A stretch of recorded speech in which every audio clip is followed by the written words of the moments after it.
Hello. Are we like ready for chaos? That's what this is about to be. So, this is my first book vlog.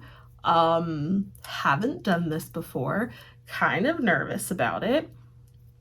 Don't know why. It's not like I haven't filmed a video before, but like, hey, this is new. It's a new year, new, you know what? No, I'm not even gonna say that because that's so fucking stupid. Anyway, this is a book vlog because I made a really silly promise to myself that I would get back into reading. And we're gonna see how it goes because I sometimes forget that I have ADHD and anxiety, and a lot of the times that makes me stop doing things. So we're gonna see how this goes. However, the books that I'm gonna start with are something that I just wanted to use to actually get back into reading. Haven't been reading in a long time, probably since like high school. I'm gonna say high school. I'm gonna actually like delve into some books and like see what's out there because honestly, I have no idea what's out there anymore. If you were to ask me like what my favorite author is, I'd be like, Stephanie Meyer, maybe. Like her series is probably like the last series I read that I can remember. We're gonna dive into like a kind of controversial, trashy series. Are you like prepared for this? I don't think you're prepared for this.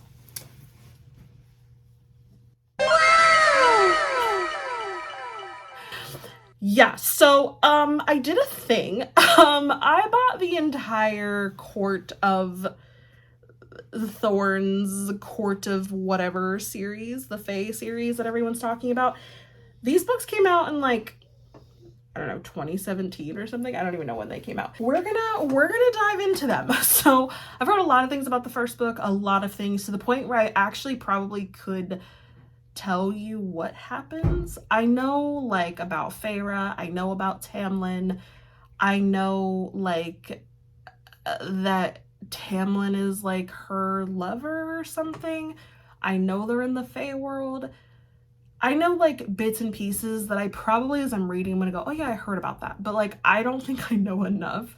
And I have heard and been told explicitly that the first book is very, very slow and that it picks up in like the next books, which is fine. I'm kind of the type of person, like if the book doesn't pick up in the first one, I'm probably not going to finish reading it and I'm probably not going to read the rest, but we're going to try it. We're going to try it out. It's from also what I've heard, it's like the trashy romance type of shit that like I'm into. It's supposed to be young adult fantasy and like that's like my shit. Start with obviously numero uno, A Court of Thorns and Roses. I'm kind of going into this with like no expectations. I'm kind of actually going into this with like low expectations. I'm also moving soon, so that's why like my office looks very bare and my lighting is crazy because I'm packing to move. So I'm gonna read this and I'll probably like do like little reading vlogs and like update you as I go to see how crazy this is. But don't be surprised if I just don't come back until the end of the book because like it might just be that good and that trashy that I just get lost. Okay, I'll catch up with you later.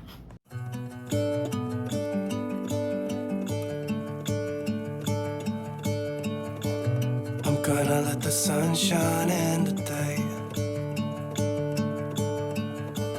I'm trying to make this darkness go away. I'll paint with colors and I'll sing until my lungs give out. I'm gonna let the sun shine in today, and I will leave my windows open so that I can hear the sound of people talking. Okay, hello, good morning. I just woke up, so I look a little ratchet, very sorry. Bless you.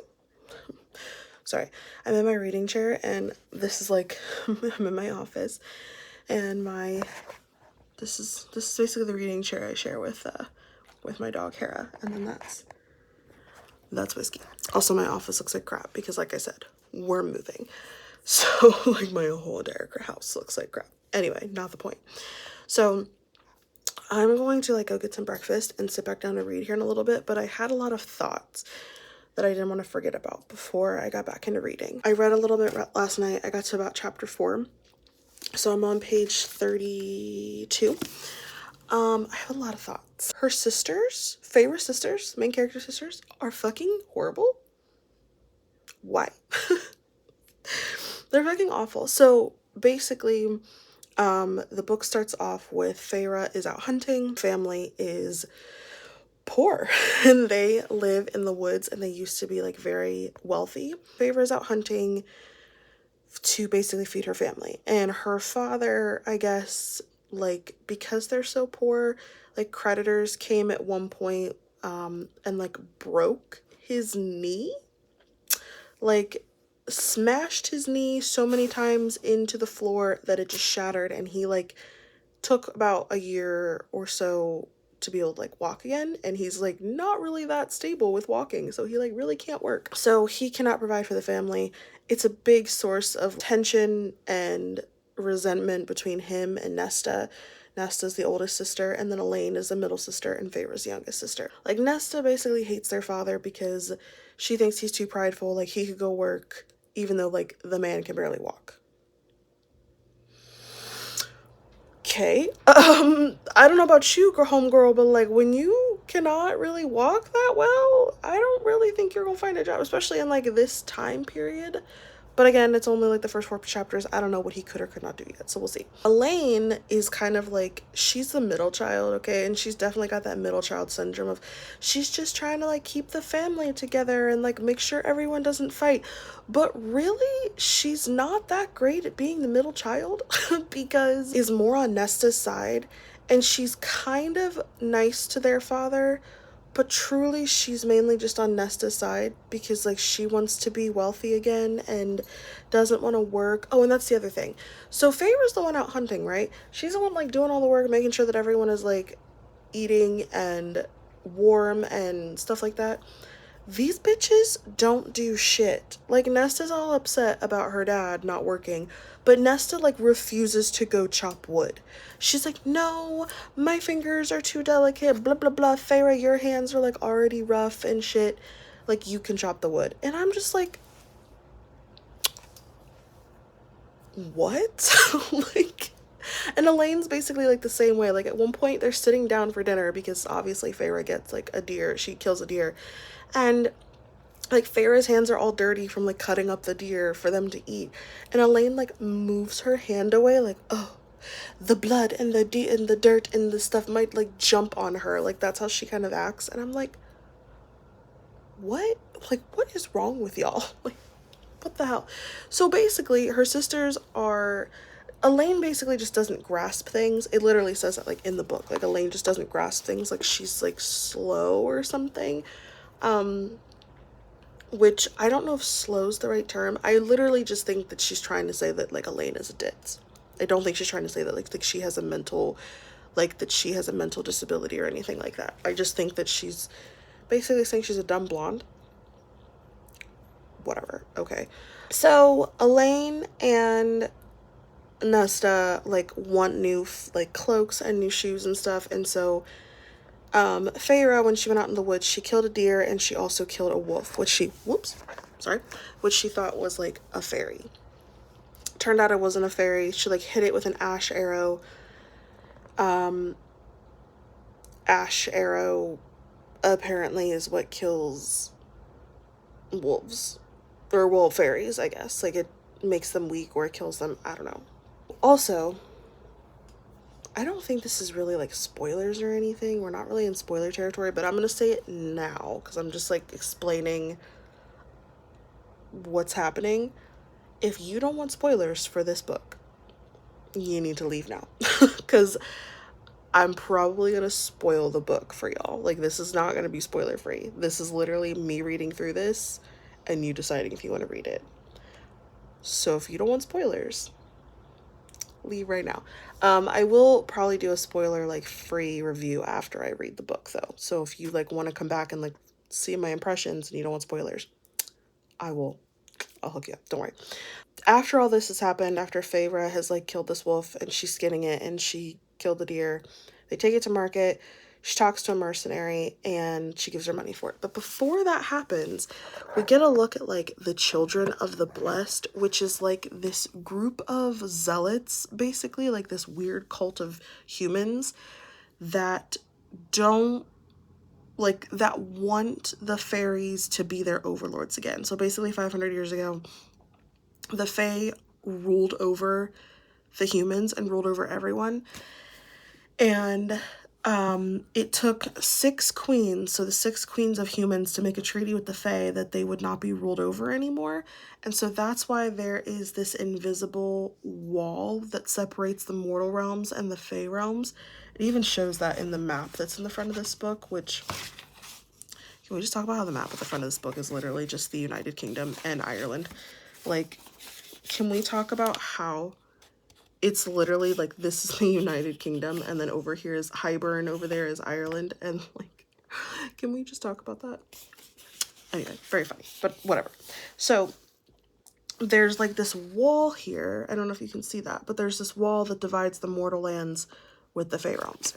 Okay, so the queens made this treaty that the humans wouldn't be ruled over them anymore, but there are people who still want to be ruled over by the Fae. Why, I'm not quite sure yet, so we'll get to that. But they're basically like accosted by these Children of the Blessed, and Nesta is basically like, get the fuck out of our faces. Like, you are not going to find any Fae sympathizers here, because nobody in the mortal realms except these people like the Fae. And even Feyre is like, I fucking hate the Fae. They're horrible. And like when she went to kill that wolf,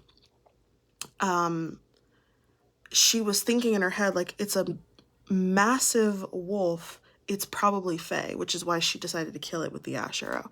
And it turned out like it wasn't Fae, because I guess if it's Fae, it would have turned back into like its Fae form, like its normal form, instead of its like animal form or something like that. So, but it didn't, so like, okay. Nesta and Elaine get like what they wanted. They wanted like a cloak and shoes and stuff, even though like Feyre literally is like the youngest child and she's like growing out of her clothes and she doesn't have anything, but she like gives her siblings stuff. She basically gives her siblings stuff to stop them from whining and to like take care of them, because apparently sweet little young Feyre, when her mom was on her deathbed, she made a promise to her mom that she would keep the family together and take care of the sisters and take care of like all of them and keep them together. And what's interesting about that we learn is that when you make a promise in this world, it's literally law. It's like the unbreakable vow in Harry Potter, basically. When you make a promise to someone, you make a bond, or it's law. And so what's really interesting about this is that Feyre was like 12 when this happened. She was like baby child. So I'm sitting here like, why didn't she make this with the oldest one? Like, what is happening? What is happening? So I guess this is why like she's doing this. This is why she's going hunting. This is why she's like feeding her family and not like running away, because she definitely thinks about running away a lot. But she can't, because I guess if she breaks this vow, this promise, she'll die, I'm assuming. She lets them go off and buy their stuff. She goes and like fucks this farmer's boy, like she's got a friends with benefits, which is totally cool, that she like goes and meets with like once a week or like every day or something, and they like fuck in this decrepit barn. Okay, cool. But he's like getting married, so they basically, I guess, are not going to be able to fuck anymore. But she does say, like, I wonder, I haven't had the heart to ask him if, like, we'll still meet up after he gets married. And I'm like, Feyre, this man is getting married. I don't think you should be thinking about whether or not you're still going to be able to fuck him after he gets married. With this, though, oh, I also forgot to mention, so the night before they went into town, sorry, I'm, like, explaining this very poorly. I'm just waking up. I need food. But before they went into town, Nesta was talking about how she was going to marry this woodcutter, and we've already established that Nesta literally refuses to like chop wood.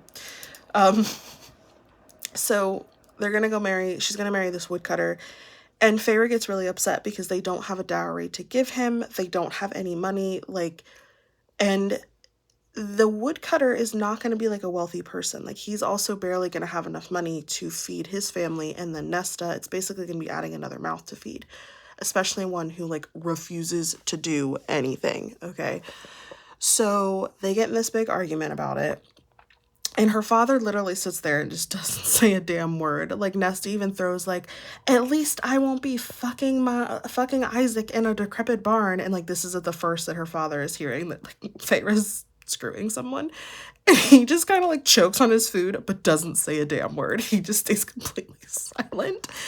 And I just feel so bad for him because it's like you're listening to your daughters talk about who, like, the things that they want to do in their future, and then you find out like that, which there's nothing wrong with that. There's nothing wrong with friends with benefits. I'm gonna say that right now. There's nothing wrong with screwing people outside of marriage. Okay? Okay. I just find it's funny that that's how he finds out that his daughter is like sexually active. So they get in this big argument, and Elaine, like, Nesta storms off, and Elaine tries to go comfort her, blah, blah, blah, whatever. But her father, after they walk out, tells Feyre, like, please just let Nesta hope for better. Please let her hope for her future and hope for a better world. And Feyre's like, there is no such thing. Okay. Where I left off, when they get back from the market, everyone's in like higher spirits. They've got a little bit of money. They've got food in their bellies, whole shebang. The front door bursts open, and there's a beast standing in the archway. That's where I left off. I left off myself on a cliffhanger. This is fine. I am assuming it's something with the wolf, because I bet you that wolf was a fairy, and it's now come to like kill them all. I don't know. I guess we'll see. But I'm enjoying it so far. I think it's very interesting. I don't really like her sisters. I feel really bad for her father. This is what he's reduced to, and like Feyre has to be the one, and like she's caught up in this vow. Like, it makes me really sad. I'm gonna go make some breakfast. I'm gonna go. What are you doing? This is my life. When I put this chair together, let me just tell you this. When I put this chair together, it was for me to be able to read next to the window. This has now become my child's chair. So we share this together, okay? But I'm gonna get some breakfast. I'm gonna wake up a little bit more. I'm going to read like today, so we'll see how far I get today. But I'll check in if like weird stuff happens. But like I said, from here on out, this is probably spoiler territory. I will put in my spoiler review at the end of the video. But yeah, I'm gonna go, and I will catch up with you guys later. Okay, hello. I don't know why I didn't do this earlier, but I have a stand that I could have used this whole time instead of like holding my phone. And so I set it up. I don't know why I didn't do this earlier. I had to stop for a minute because I'm in the middle of stripping laundry. Don't ask, but I'm in the middle of doing stuff, and so I stopped for a minute, and I'm on chapter 5 or 6 now. Oh my god, there's so much happening. So where did I leave off with you? I left off, I think, right at chapter 4. Oh, when the beast burst in. So I have a lot of thoughts already.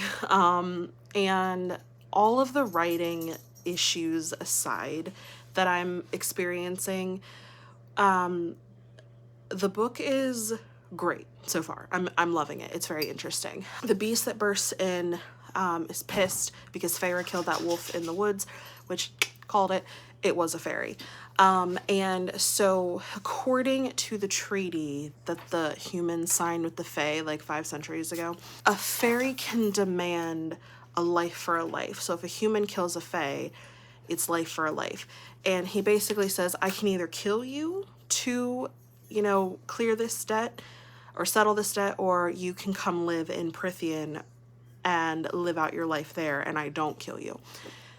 Which is very interesting. So I'm keeping that in the back of my head because I don't know why that would even be an option for her. Like, why does this beast care if she like lives out her life in Prythian? So that's interesting.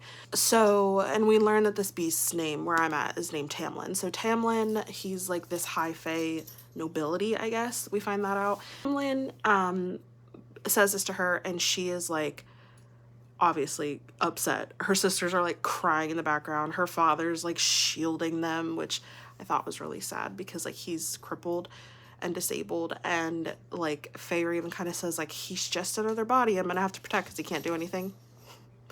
They rip on this poor dad. I feel really bad for him. So Feyre's like, okay, like I'll take your offer. Just please don't kill my family, basically. And as she's doing this, like her dad steps up, I guess, to like take her place. Like he's like, I will find gold. I will do anything. And the Fae is just like, no, basically. Or he's like, what sum of money do you, or he phrases it like, what do you think your daughter's life is worth? Like, can you equate your daughter's life in gold to me? And like he can't do that because basically there is no sum in the world that would settle this debt. Like what is her life worth? She's like packing up her shit to leave, and she's literally like telling her father like, okay, the meat's gonna go bad in like 2 weeks. Start with the fresh first, then do the jerky. You know how to make it. Go talk to Isaac when spring comes and he'll teach you how to make rabbit traps. Nesta, pointy end of this arrow, go shoom shoom into like kill, you hunt, whatever. Also, something she says to Nesta, which is very interesting, is she says, do not marry Thomas Mandry, which is the guy that she was talking about. She wanted to marry, the woodcutter. She's like, his father beats his wife, and none of those sons have anything good going for him. Do not marry that man. And what she says to her, which is really powerful, and I wrote it, was bruises are harder to cover up than poverty. I don't know why that line hit me so hard. Like, bruises are harder to cover up than poverty. Hit me real hard, okay? So wasn't expecting like something like that from this book, but it hit me hard, not gonna lie. The other thing is, so this treaty biz, right? Very interesting about this treaty biz. So Feyre is under this assumption that like Fae can't lie, which I don't know if that's true or not. I've actually never heard that in Fae lore. Is that like a thing? Maybe I'm just illiterate and I don't know. But like, I think it's something where in mythology or folklore, Fae cannot lie to humans. So she's like running with that assumption that like anything he's telling her is not a lie. So he's telling her like this is in the treaty and this is something that humans don't remember. And she makes this kind of aside that like the treaty was taught in school, but she also had mentioned previously that she actually didn't go to school for that long. Like she was taught the basics of reading, writing, and like mannerisms, and then they were like they got put in the situation that they're in now where they're so poor that she couldn't finish out school. So Feyre doesn't really know much about the treaty, and she's just kind of hoping that like, okay, the Fae can't lie, so it's got to be true, you know? I'm really interested in this treaty of like why he's decided that to take her to Prythian is the answer. So she's in Prythian now. Also, Tamlin, this motherfucker like basically drugged her with magic so she couldn't ask him questions on the way to Prythian. She was like asking like who he was and what he was and blah, blah, blah. And he literally was just like, bitch, go to sleep. And she like knocked her out with magic. Okay. And she is like trying to find a way to escape. She's like thinking in her head, like, okay, I can escape, get back to my family. But because she's still got this like unbreakable vow with her mom to take care of her family. So like, what does that mean for this vow that she made? And basically we find out that like Tamlin has provided for her family. We don't know what that means yet. He's basically told her that they're taken care of. So to me, that must mean that like the vow is still intact as long as she now goes along with his vow or like this treaty thing. And she mentions being like a cursed oath breaker. So I wonder if like if you break a promise, if you break an oath, it's not that you die, but you become cursed, maybe. I don't know what that means yet. I haven't figured that out. But what's very interesting is now that she's in Prythian, she has met with Lucian, who's another Fae, who I guess lives in this manor with Tamlin. I don't really know who Lucian is. Or what level of nobility Tamlin is. But basically, they were talking about like Andrus. Andrus is the wolf that she killed. And like he knew the risks of going over there to the human world and blah, blah, blah. And I'm wondering, like, why was he over there in the first place? Like, he makes it, like, Lucian kind of makes it this thing, makes a point to say, like, did Andros fucking attack you? Did you shoot him unprovoked? And Feyre's like, well, yeah, I mean, I did kind of shoot him unprovoked, but, like, he was a huge wolf. He could have attacked me. But the thing is, he didn't. And Lucian makes that, like, a big deal. So I'm wondering, like, why was Andros across the wall? Like, what was he doing across the wall then? That's, like, such... So I'm keeping that in the back of my mind. Like, there's something with that. And then they just start asking Feyre about her fucking love life. Like, they're like, did you have a man back home? Because Lucian makes this comment, like, because she doesn't want to eat because she's been told that, like, the Fae can control you through, like, what you eat. They can drug you or enchant the food that you eat and basically mind control you. And so she's like, I'm not fucking eating any of this food. Like, the bitch is about to fucking faint from starvation. She's like, I'm not eating this food. Tamlin basically uses his magic on her again and makes her sit there and eat her fucking food, which I don't know about y'all, but I'm petty. I would have sat there and died. I would have been like, nope, we ain't gonna use magic on me. Because he's like, you're gonna fucking sit here and eat this food. And he, like, magically binds her to this chair. I would have been the petty bitch that died before I ate that food. Okay, I'm just gonna throw that out there. Tamlin and Lucian sit there and watch her eat. Weird. And she gets up and she's like, all right, I'm going to bed. Like, good night. Like, she doesn't want anything to do with him. And Lucian's like, ugh, like, typical human. Like, you don't want to sit and bask in this glory that what we are. Like, are Fae so repulsive to you that, like, you've got better in your human world? Basically saying, like, we're so hot and, like, you don't give a fuck to sit here and, like, bask in our hotness. And she's like, no, I don't. And, like, so they get very intrigued by this and they ask her these questions like, well, were you close to anyone in your village? And she's like, yeah, I was, talking about Isaac, her fuck buddy. But Tamlin then asked, did you love him and did you love anyone else? And she's like, no, because, like, Feyre doesn't believe in love and happiness and blah, blah, blah. But she literally then turns around, like, in the book, she's like, this is what you want to fucking ask me? You kidnapped me and this is what you want to fucking ask me? I'm with you, Feyre. I'm with you. So she goes to bed.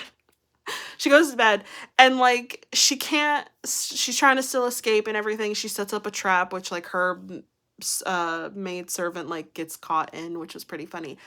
But yeah, that's where I kind of left off. So now she's, like, living in Prythian and we still don't really know what that means because Tamlin told her that she's not a prisoner, and Tamlin told her that she can live anywhere in Prythian. She can, like, live out her life, but, like, she also can't because, like, Fae will probably kill her when they figure out that she's human, right? That's where I'm at. Also, I kind of skipped over this, but I do like how it was almost like a redemption arc for the father, like, for him to stand up and be like, Feyre is literally my daughter and I have not done anything for her. He tells Feyre, I totally glossed over this, but it was really important for me. He tells Feyre as she's leaving that don't ever fucking come back here. Like, at any point, if this Fae lets you go, if he considers the debt settled at any point in your life, do not ever fucking come back here. Go somewhere else. Go make a life for yourself. Go make a name for yourself. Do not ever look back and don't ever think about, like, us again. And what's really interesting to me about that is thinking about that a little deeper is her father literally is painted as this guy that we're supposed to pity because he is disabled and he has not done what they feel he should have done for them to save them, protect them, provide for them. And his youngest daughter had to make a vow to her dying mother that she would keep the family together. And she's never told her father about this vow, so he has no way of knowing that that's what she did. But it's kind of one of those things of she has a chance to get the fuck out of this situation. And he has no idea what she's walking into. She could totally be, like, not a slave, because the Fae, I guess, can't keep slaves. That's part of the treaty. But she could totally just be thrown into dungeon for the rest of her life and, like, live out her life that way. And, like, her father doesn't know that, but her father is assuming that if at any point she is given reprieve from this, she needs to just forget about them because he has not done anything for them, and Feyre's had to do everything that they now need to provide for themselves. And they're now realizing what they're losing by Feyre being taken. Yeah, that's where we left off. I am liking the book so far. It's very interesting. I do see why people said that this is very much like a more modernized, magic guised Beauty and the Beast, because it's definitely Tamlin's supposed to be a beast, because one of my notes literally says, I hate Tamlin. Yeah, what I am still trying to get through is like just kind of the writing style and the way that it is, and it is kind of, it's popping out more for me as I go on. So we'll see about that. It's not getting any worse so far. So yeah, just thought I'd pop in with that. We'll see how far I get in the book for the rest of today, but I do still have like some chores to get done. I have some fucking, y'all, if I mentioned that I'm moving, I have so much packing to get done and organizing and throwing away, and I'm totally putting it off. I have like a month and a half to get my shit together. So I probably need to go help my husband do some of that stuff. But we will see. He's also reading a book. We're like reading a book together. And it's really cute because he doesn't read. So we might go like have a little reading date together. Very nice. Okay. All right. I will see you guys later.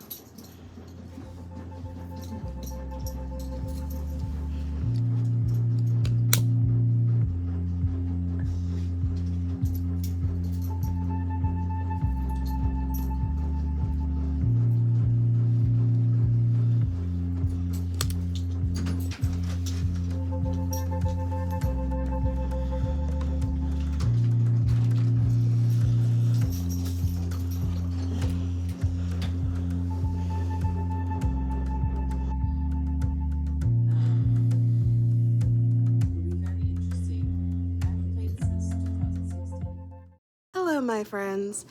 I'm so sorry if you can hear my washer in the background. My husband is doing laundry before he goes to work. So that's the ambiance we're going with right now. I think this is probably going to be my last check-in for this book. I keep saying that, but I'm on page 209 and like chapter 22, I think. And things are like heating up a little bit between Feyre and Tamlin. So, yeah. And you know what?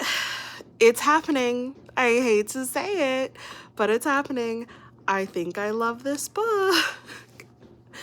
I don't think it's like the most amazing piece of literature I've ever read in my entire life, but I definitely think I'm on the whole Cord and Thorns of Roses bandwagon. At least for now. And the reason that's so funny to me is because I definitely, like I said it, I definitely am that bitch that's like, everyone fucking hates it, so who's gonna love it? Me. Because I've always joked that I'm not like a bandwagon jumper. Like, obviously, I'm reading this book like a billion years after it was published, right? And everyone hates it, but like, I love it.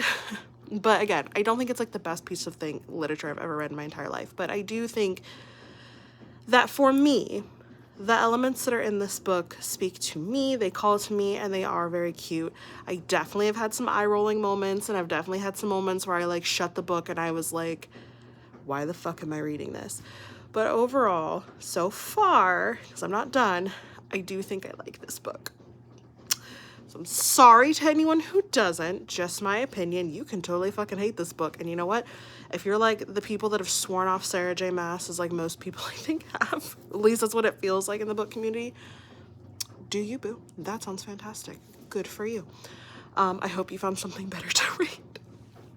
But as for me, I think that I do like this series, and it's just the trash, right? Like, it's just the trash, garbage, cliche crap I was looking for to help me get back into reading. So, but I do like the way she's going. I think it's so funny that I totally called like what was going to happen as far as like what Feyre was going to have to do, because where I am now, it's very clear that Tamlin is like trying to push her away. Like he's starting to kind of like push her away so she doesn't help him because she's falling in love with him. But also, can we talk about how like there's something interesting to me, and I think that this also comes from like, I know like certain elements of the book already, but this man that she met at Colin, like, she turned around and was like, he was the most beautiful man I've ever seen. And I'm like, what? Like, what do you mean the most beautiful man you've ever seen? Isn't, like, Tamlin the most beautiful man you've ever seen? Which I have noticed a theme, and I've heard about this, that in Sarah J. Maas books, like, every character is the most beautiful fucking man or woman that the main character's ever seen. Whatever. It's just interesting that that was, like, the last line of that chapter. She turned around and saw the most beautiful man ever, which I still don't know who it is. I have a feeling I know who it is, maybe? Just from what I know? Because I know that there's, like, some other dude gonna pop up in Feyre's life, from what I've been told. But, like, I don't know who he then is. Like, is it gonna be a love triangle thing? But that doesn't really fit with, like, Beauty and the Beast retelling, because I'm pretty sure Belle did not have, like, a love triangle. Well, I guess Gaston, but, like, it really was not. Is Rhys gonna be, like, the Gaston of this? But then who would Isaac have been? Am I reading too much into this? Am I reading too much into this plot? Like, is it not as obvious as I'm thinking it is? It maybe isn't, but anyway. But yeah, I think this is gonna be the last, sorry, my cat is at my front door and she's, like, sniffing the crack and I don't know why. But I think this is gonna be my last check-in because I really want to finish this book today, and I got it such a late start. I didn't get up until 2 p.m.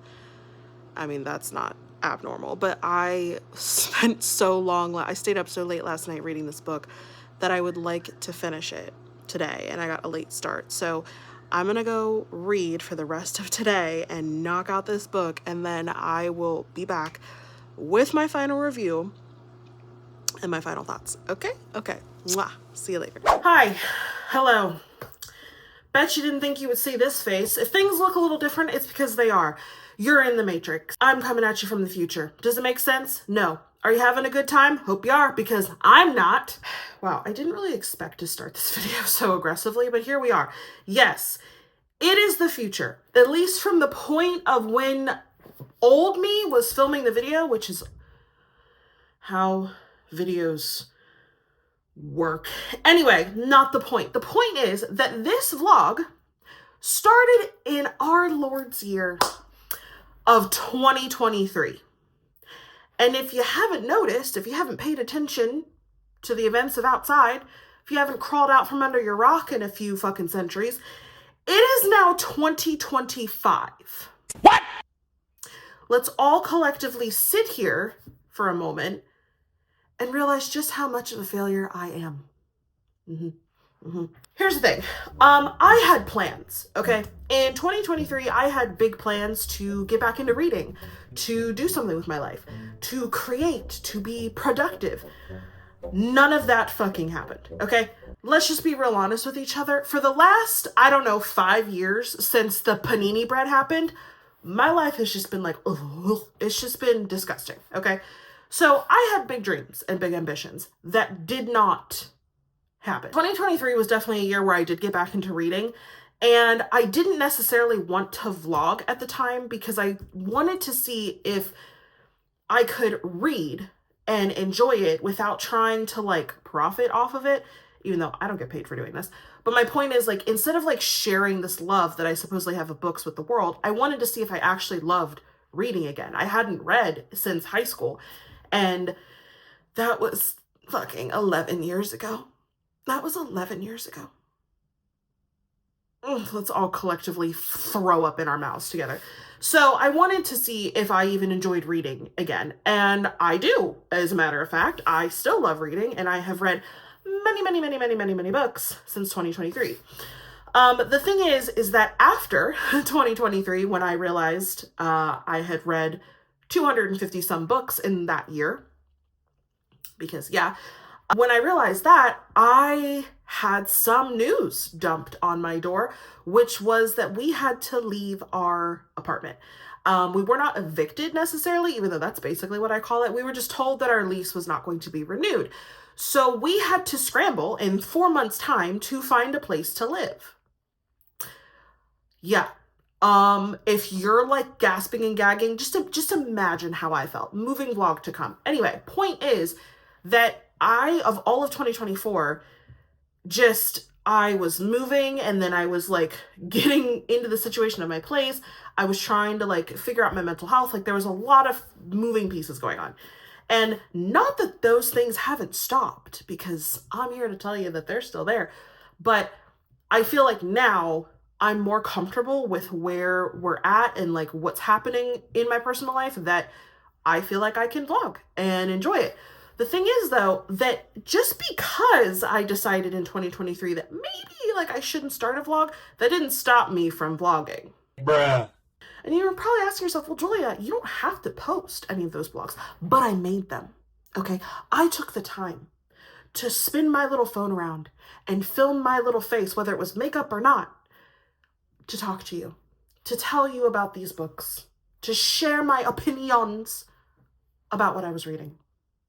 So you bet your fucking ass that I'm going to edit all of this footage, because I'm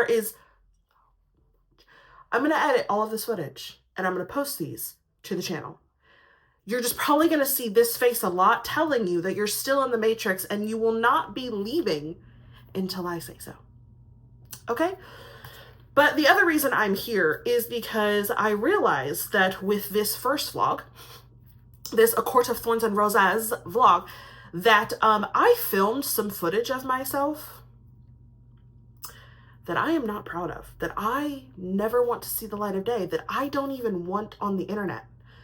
I don't know what I was thinking. I feel like I was just caught up in the moment of, you know, vlogging and like giving my thoughts, that I didn't realize that I just looked like an amorphous blob. And not that I'm looking like a lot better at the moment, but I'm just telling you that there were saggy boobs in this vlog. Like, I had no bra on. And I know some of y'all are like, oh, well, yeah, like no bra is great. No, you don't understand. You don't understand. None of us want to see that, okay? So we are here to talk about the ending of Court of Thorns and Roses, which I should probably be holding it. But you know what? Hold on. I'm going to hold this special edition, because did I buy the collector's special edition of A Court of Thorns and Roses? You're darn fucking tootin' I did. So we're gonna hold this beautiful.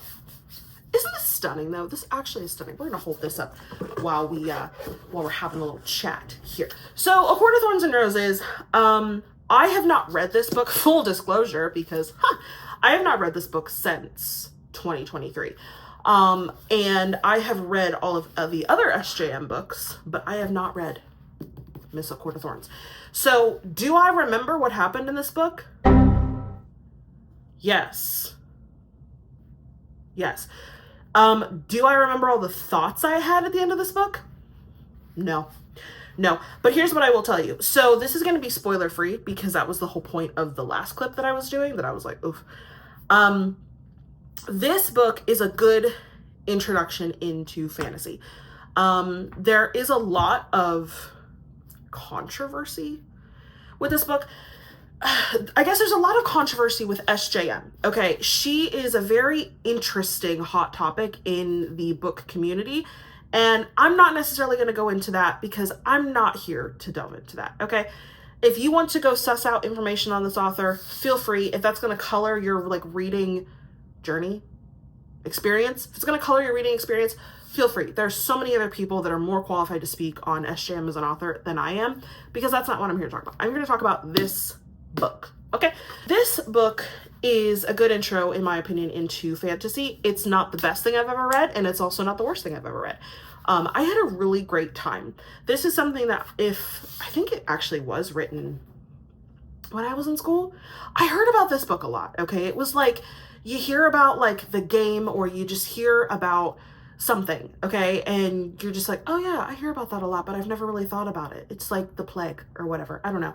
You hear about it and you're just like, oh, how interesting. I heard a lot about this book, and I was like, I heard a lot of things of like, it's a really slow start, but once you like get to page whatever, you'll love it. And if you've been on the channel long enough, you know that I cannot stand when people say, like, just get the page to 100 and then you'll love it. Because like, if I have to read halfway through the book to love it, no. But I will say this book was slow. But this isn't like revolutionary. It's something that if you've never read before, if you're coming back to reading and you want something very simple to sink your teeth into, entering into this book is perfectly fine. I think it's fantastic, actually. I had never read a book about Fae before coming back into reading. I'd read vampires and werewolves and angels and all kinds of stuff, but not Fae. Coming into this and reading about it and just having that experience, I was like, oh my God, this is totally something new. Like, this is so fantastic. And it's fresh and it's like inspired, and I was like, okay, I really like this. There are some things with like the prose and the writing style that if you're a critical reader, you're probably going to pick up on and you're not going to like. There are a lot of like hyphens and line breaks, and there's a lot of like verbiage of watery vowels. If that's not going to bother you, then I don't see a reason why you should not pick up this book. Now, this is supposed to be a Beauty and the Beast retelling, and it definitely is. You have Feyre, who is a human, in the mortal lands, I guess, and then the love interest is Tamlin, who is in Prythian, which is the Feylands. And basically what happens is that there is a curse on the Feylands, and Feyre is not tasked with breaking it. She goes out into the woods and she kills a wolf who turns out to be a Fae. And as payment or retribution for that, Tamlin comes and says she has to live in the Fae realms to pay her debt, I guess, to him for killing a member of his court. They start to fall in love as she lives there. So I don't know how much I can really say without like really spoiling the book, but basically it is pretty slow going. There were parts of it where I was like, why is this even a thing? There were also parts of it where I was like, Feyre, really? She's only 19 years old. So also keep that in mind, that she's a very young protagonist when you start this, and she doesn't know how to read. So that's a fun thing to explore. I will also say that if you are into smut, or if you're looking for smut, SJM is pretty known, like she's pretty tame as far as smut goes. So if you're looking for something like a really smutty good time, this isn't it. The romances are not closed door, but they're not explicit, I guess I would say. So if you're looking for something real explicit with like bodily fluids and penetration and whatever, this ain't it, sis.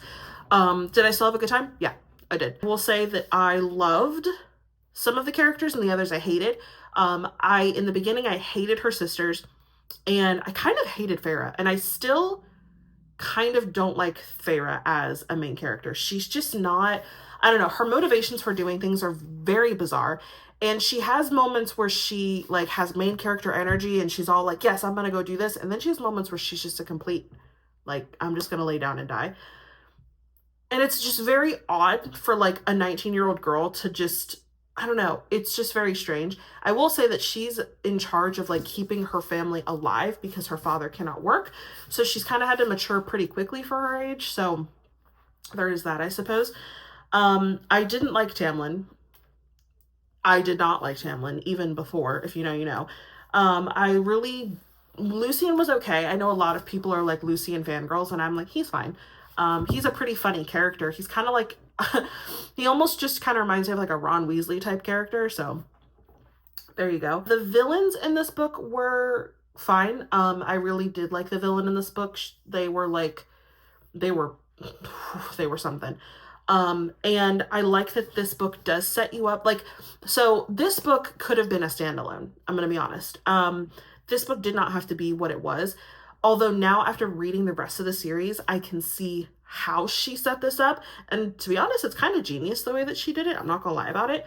But again, this is not the most revolutionary thing you're going to read. If you go into this and you are like reading reviews, like the bad reviews and even the good reviews, like where people are like sucking this book's dick or they're just like burning it to the ground, my advice is just read the book. Just pick up the book and fucking read it. It's not going to hurt you to like experience it if you're like on the fence, because honestly, again, this book is really controversial because there's like certain things in here that it's like, I guess I'll say if you're not a dark romance girly, you're not going to get it. But like, even if you are a dark romance girly, you're probably going to get it. Like, does that make sense? Like, a lot of people shit on this book because there's certain things in here that are kind of like, But if you've been around for a while and you come to this book, like let's say you've been reading for like 30 years and you're like, I want to try this book. You might not like it because it's like beginner stuff. But does that mean it's bad? No, it doesn't. And I feel like that a lot of people love these stories because of how SJM writes. And I'm going to be honest, she writes pretty good endings.